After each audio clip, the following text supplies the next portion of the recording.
April 4th, 1968. Martin Luther King makes a trip to Memphis, Tennessee, in support of striking sanitation workers after a failed attempt the year prior.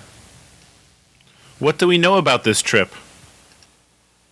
We know that he was brutally assassinated, and the textbooks tell us that it was done single-handedly by a man named James Earl Ray, a small-time street criminal from Indiana, most of whose robberies resulted in failures. The FBI put pressure on King. They used their media connections to guilt him for staying in downtown white-owned hotels in the past. They even went as far as suggesting that he stay at the Lorraine Motel, where he would be very vulnerable. While you point it on me, you can shoot it over this way as we walk. Alright. So tell me the story. My name is Marshall. I'm down here in Memphis, Tennessee at the National Civil Rights Museum. Used to be the Lorraine Hotel where Martin Luther King got killed. Right up here where the reef is where he got shot and killed. And he rented from 307 all the way around. These right here is his cars that he used when he went on delegation trips from Mississippi, Alabama, wherever he went. Right over here, see a little short one at the left, up at the top right there. That's where he got shot. That's where the bullet came from that short top one up there.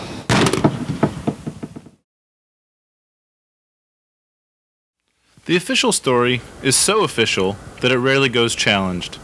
Despite national turmoil, a lack of evidence, coerced testimonies, uprisings all over the country, and numerous alternative theories seemingly more plausible than the official one. So have you ever had any trouble here? No.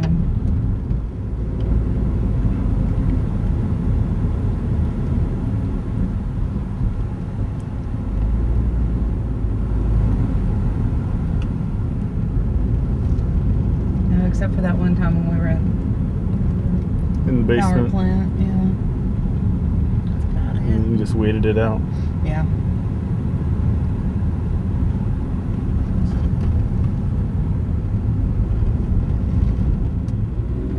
Oh wow, that's pretty ominous. Yeah. So they're meeting us somewhere. Yeah, Parking lot? yeah, there's a break in the wall up here.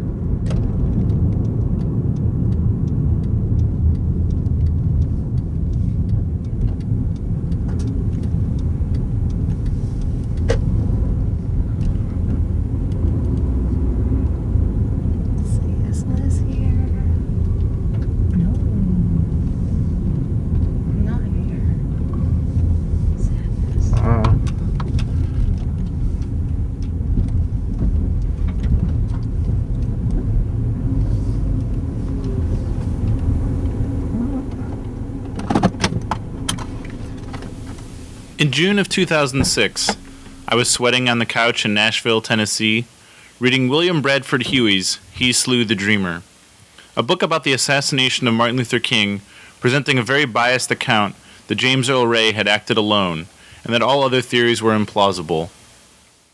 Huey had been hired by Ray to write this biography, presenting his case slowly to the media to reshape his image away from how he was being presented as a hardened criminal.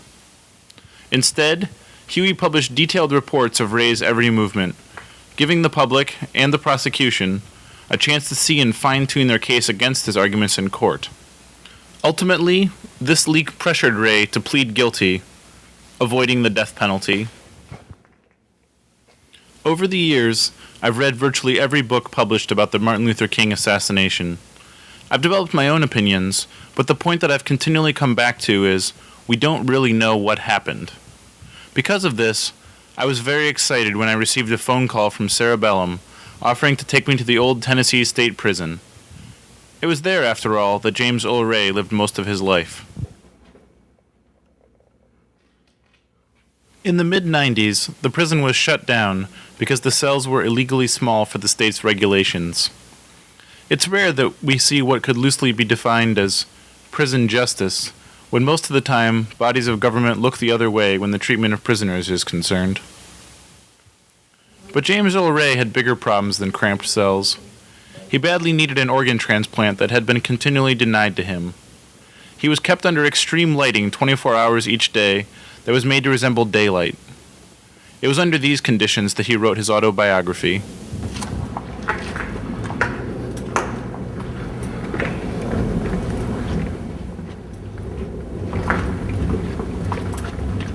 Yeah, one of the first cells on that side has a whole bunch of places where the pictures they had up came out. And it was still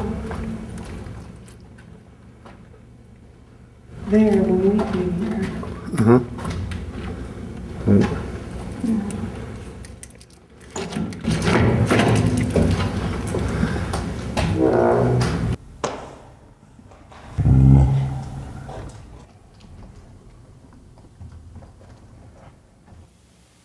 The King family, particularly Dexter and Coretta Scott King, had always maintained Ray's innocence. In the year 2000, a Supreme Court decision ruled that Ray was innocent and that agencies of the U.S. government were 70% responsible for King's assassination, and that Lloyd Jowers, the owner of the bar and grill across the street, was 30% responsible. Unfortunately for Ray, he was found innocent 3 years after his death in prison. Mechanism to pull these stairs up so they can walk down the floor. But it has a bar that goes across there, too. I know what you're thinking. Why didn't I hear about any of this? Well, unless you lived in Tennessee at the time, your media ruled it as old news and deemed it not of interest. Were you interested that facilities of your government murdered a civil rights leader?